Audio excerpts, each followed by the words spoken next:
प्यारे बच्चों, आइए आज हम सबसे पहले पढ़ते हैं व्यापक समाकलन के बारे में। व्यापक समाकलन, इसको हम कहते हैं जनरल इंटीग्रल।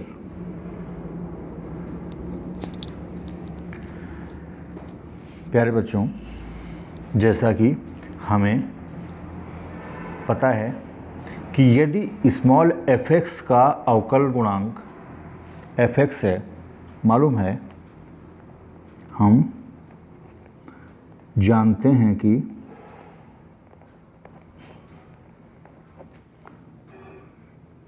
स्मॉल f(x) का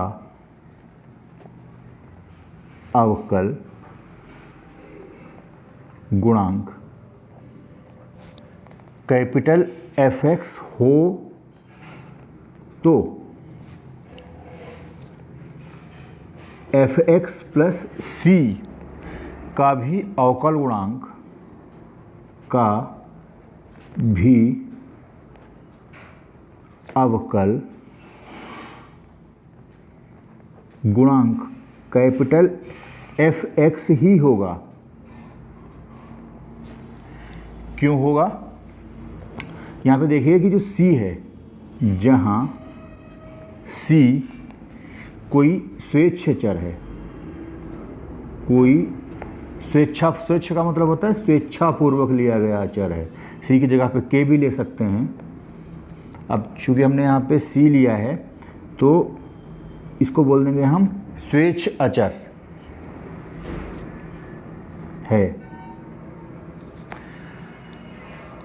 जो मैंने आपको बताया है अभी कि हमें मालूम है कि f(x) का अवकल गुणांक कैपिटल f(x) हो तो स्मॉल f(x) प्लस c का भी अवकल गुणांक कैपिटल f(x) ही होगा, जहाँ c कोई स्वेच्छ अचर है। इसको हम इस तरीके से लिख लेते हैं। हमें मालूम है ना, ये d/dx of f(x) equal to, हमने क्या माना था, f(x). लेकिन अगर d/dx of f(x) plus c, ये कितना हो जाएगा, इसको हम लिख सकते हैं अलग अलग। ये दो पद हैं इसमें, तो पहले हमने लिख लिया पहले पद के साथ d/dx और फिर लिख लेंगे हम d/dx c के साथ में। c कांस्टेंट है, किसी भी कांस्टेंट का अवकल गुणांक 0 होता है, 0 होता है, तो ये आ जाएगा d/dx ऑफ f(x), इतना ही आएगा। और ये मिला हमें सिर्फ और सिर्फ d/dx f(x), क्योंकि 0 हो गया। और इसको हमने अभी क्या माना है, f(x). तो इससे ये मालूम चल रहा है कि f(x) का भी, स्मॉल f(x) का भी अवकल गुणांक कैपिटल f(x) है। और अगर हम f(x) के साथ में कोई कांस्टेंट जोड़ दें तो उसका अवकल गुणांक भी कैपिटल f(x) होता है। अब इसको हम इस तरीके से भी लिख सकते हैं, sign of integration f(x), capital f(x) है ये, dx equal to f(x) small f(x) plus c। ये बहुत इम्पोर्टेंट है।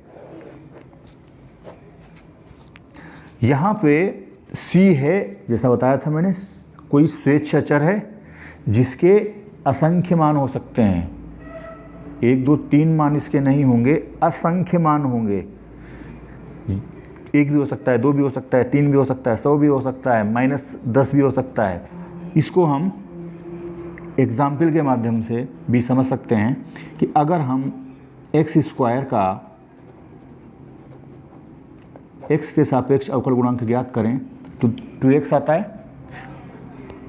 तो समाकलन की परिभाषा से जब एक्स स्क्वायर का अवकल गुणांक x के सापेक्ष 2x आएगा तो 2x का x के सापेक्ष समाकलन क्या आना चाहिए?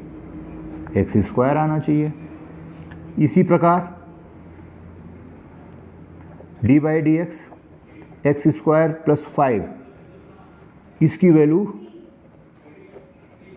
इसको हम इस तरीके से लिख सकते हैं, अलग अलग कर लिया, ये दो पद हैं, इनको अलग अलग कर लिया, अवकलन की ये प्रॉपर्टी होती है, तो ये 2x हो जाएगा और 5 कांस्टेंट है तो इसका 0 हो जाएगा, तो इसका भी मान 2x आ रहा है। तो जब एक्स स्क्वायर प्लस 5 का x के सापेक्ष अवकल गुणांक 2x आता है तो इसका मतलब क्या होना चाहिए? 2x का x के सापेक्ष समाकलन, ये एक्स स्क्वायर प्लस 5 होगा। इसी प्रकार अगर हम इस तरीके से ले लें, एक्स स्क्वायर प्लस 100 ले लें, कुछ और भी ले सकते हैं, इसको लिखेंगे हम जैसा मैंने पहले बताया, अभी ऊपर अलग अलग कर लेंगे और ये आ जाएगी वैल्यू 2x प्लस 0, तो इसकी वैल्यू भी 2x आ रही है। तो इससे हमें ये रिजल्ट मिल रहा है कि जब एक्स स्क्वायर प्लस 100 का x के सापेक्ष अवकलन 2x होता है तो इसका मतलब है 2x का x के सापेक्ष समाकलन ये एक्स स्क्वायर प्लस 100 होगा। तो यहाँ पे देखिए इन तीनों में, ये पहली, ये दूसरी, ये तीसरी, यहाँ पे 2x का x के सापेक्ष समाकलन एक्स स्क्वायर आ रहा है, वही यहाँ पे 2x का x के सापेक्ष समाकलन एक्स स्क्वायर प्लस 5 आ रहा है, और वहीं यहाँ 2x का x के सापेक्ष समाकलन एक्स स्क्वायर प्लस 100 आ रहा है। तो यहाँ पे c के मान अलग अलग हैं। देखिए यहाँ पे c का मान 0 है, यहाँ पे c का मान 5 है, यहाँ पे c का मान 100 है। तो मैंने अभी बताया था, जो मैंने अभी आपको ये ऊपर फार्मूला बताया है कि कोई f(x), कैपिटल F(x) फलन है, इसका x के सापेक्ष अगर हम समाकलन करें तो ये तो वही रहेगा, लेकिन ये जो c है, c के असंख्य मान हो सकते हैं। तो आप समझ गए होंगे इसको। प्यारे बच्चों, अब हम पढ़ते हैं मानक समाकलन अर्थात स्टैंडर्ड इंटीग्रल्स के बारे में। ये कुछ फार्मूले हैं और इन फार्मूलों को आपको याद करना है, याद रखना है, और इन्हीं फार्मूलों के आधार पे हम विभिन्न प्रकार के प्रश्नों को हल करेंगे। पहले नंबर पे आता है शुरुआत, जिससे होती है साइन ऑफ इंटीग्रेशन x की पावर n dx। इसकी वैल्यू होती है x की power n+1 upon n+1 plus c। यहाँ पे ध्यान रखना है कि ये प्लस c जरूर लगाएंगे। अभी मैंने ऊपर आपको समझाया था कि ये प्लस c लगाना क्यों ज़रूरी है। अगर आप प्लस c नहीं लगाओगे तो हो सकता है इसमें आपका नंबर कट जाए। अब ये आता कैसे है? चूंकि 1/n+1 d/dx ऑफ x की पावर n+1, ये क्या हो जाएगा? ये हो जाएगा x की पावर n। इसे करके देखिए, x की पावर n+1 का x के सापेक्ष अवकल गुणांक होता है x की पावर n इंटू n+1। अब ये इसको इस रूप में हम लिख सकते हैं। दूसरा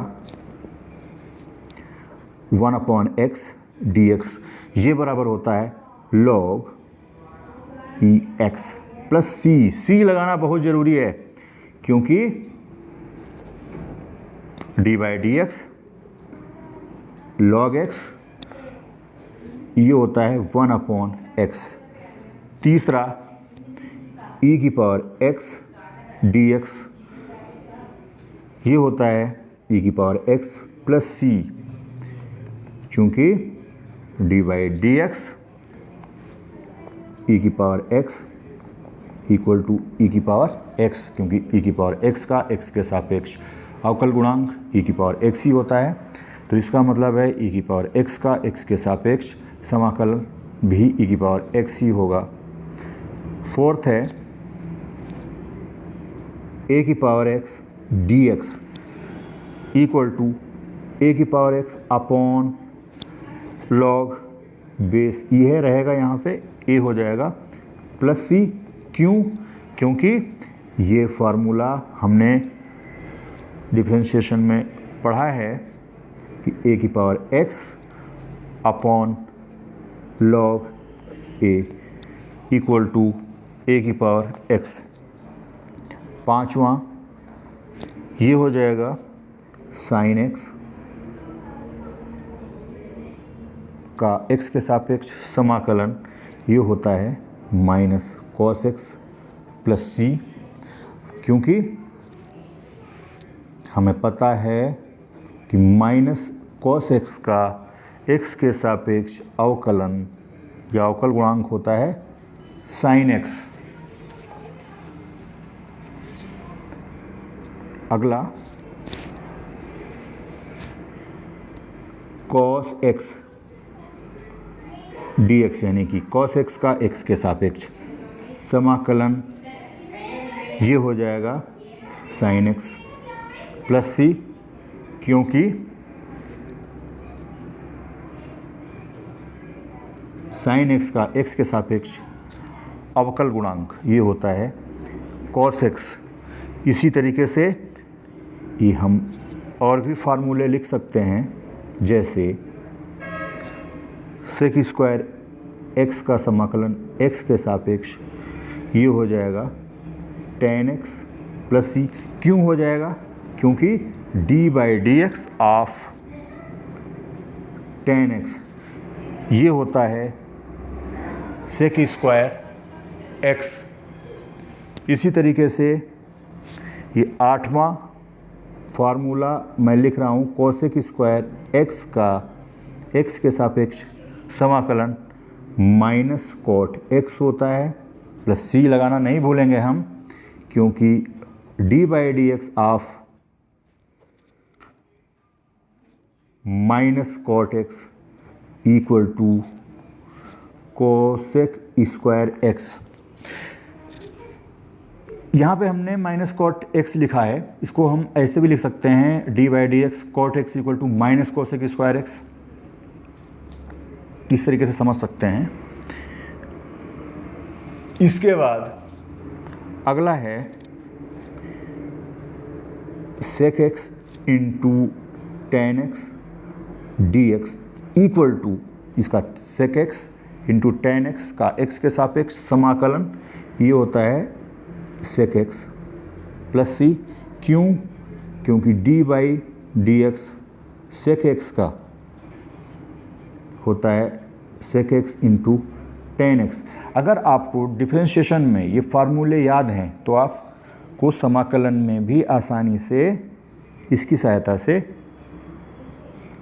लिख सकते हैं।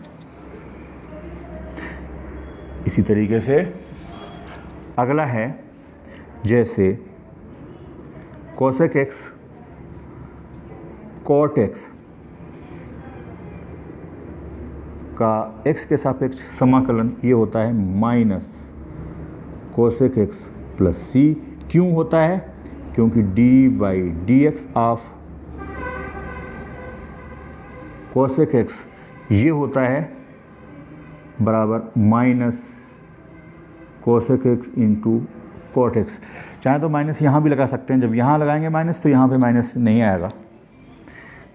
1 upon under root 1 minus x square d x equal to ये होता है sine inverse x plus C.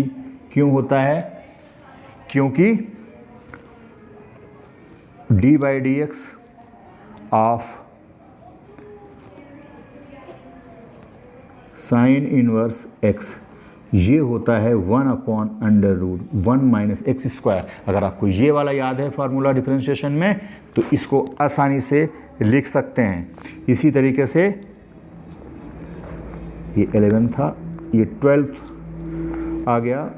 1/1 plus x square d x equal to tan inverse x plus c. क्यों हो गया ये आपको अपने आप लिखना है। क्या लिखना है अपने आप कि चूंकि d by d x tan inverse x equal to 1/1 plus x square, और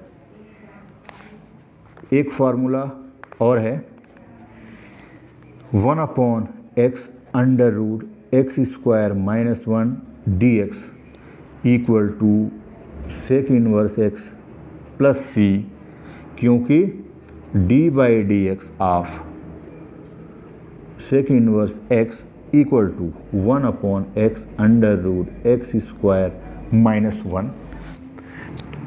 ये देखिए साइन ऑफ इंटीग्रेशन dx, इसका मान ज्ञात करना है। तो इसको करने के लिए इसको हम लिख सकते हैं 1 इंटू डी एक्स।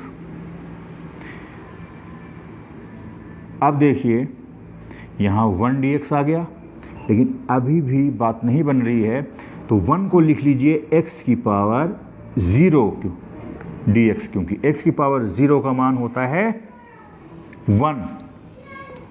और अब ये बन जाएगा, जैसा कि मैंने फार्मूला लिखवाया था, और वो फार्मूला क्या था, वो फार्मूला था sign of integration of x की power n dx equal to x की power n plus 1 upon n plus 1 plus सी। यहाँ पे n की जगह पे 0 है, तो ये बन जाएगा x की power 0 plus 1 upon 0 plus 1 plus सी, अर्थात ये बन गया x अपॉन 1 प्लस सी, यानी कि x प्लस सी। ये इसका आंसर आ जाएगा। अब एक सवाल और करते हैं, और वो सवाल है, अभी मैंने आपको 1/√1 माइनस एक्स स्क्वायर का x के सापेक्ष समाकलन का फार्मूला बताया था। तो देखिए ये फार्मूला कैसे आया, इसको कैसे हम सिद्ध कर सकते हैं कि 1/√1 माइनस एक्स स्क्वायर का x के सापेक्ष समाकलन साइन इनवर्स x होता है। तो आइए इसको करते हैं। तो मान लीजिए, माना i बराबर, क्योंकि ये इंटीग्रेशन करना है इसमें, तो इसको हम i मान लेते हैं, i फॉर इंटीग्रल या इंटीग्रेशन, ऐसे लिख लिया। अब हम x बराबर साइन थीटा रखेंगे, ये कर लिया हमने, x बराबर साइन थीटा। जब x बराबर साइन थीटा है, तो इसको थीटा के सापेक्ष अवकलन कर दो। लिखिए differentiation with respect to x। जब x के सापेक्ष अवकलन करेंगे तो आ जाएगा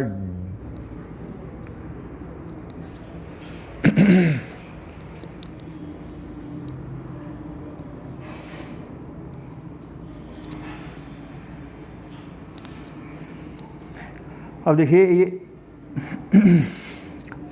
यहाँ भी लिखेंगे डिफरेंशिएशन विद डिफरेंशिएशन।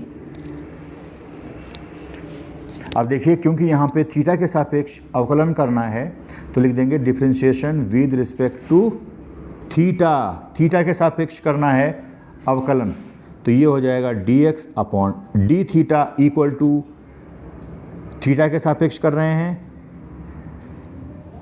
तो हो जाएगा cos थीटा। इससे मिल जाएगा dx बराबर cos थीटा डी थीटा। ये समझ में आ गया होगा आपको, ऐसा मैंने क्यों किया है, क्योंकि हमने x की जगह पे साइन थीटा रखा है, तो यहाँ पे ज़रूरत पड़ेगी dx की, तो dx की वैल्यू हमने यहाँ पे ज्ञात कर लिए है, dx की जगह पे लिख देंगे cos थीटा d थीटा,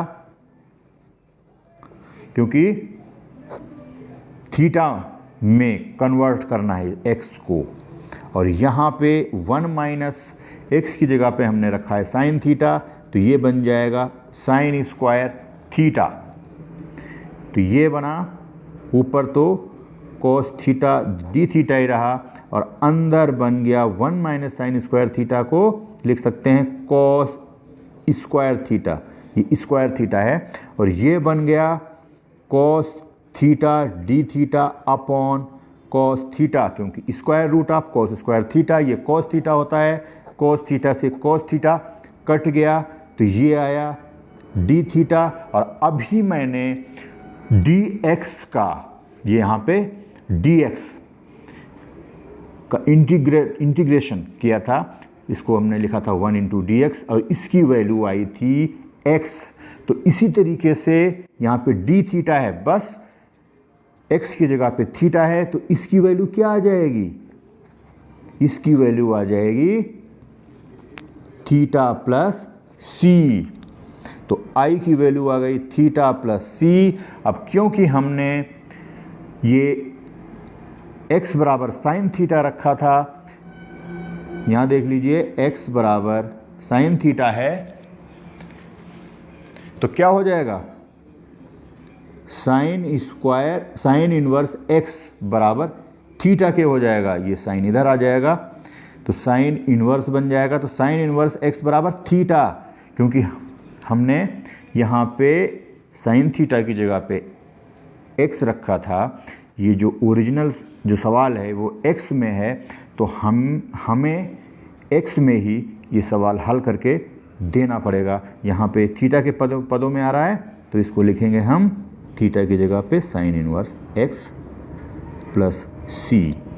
तो ये मिल गया हमें 1 upon under root 1 minus x square dx equal to sine inverse x plus c।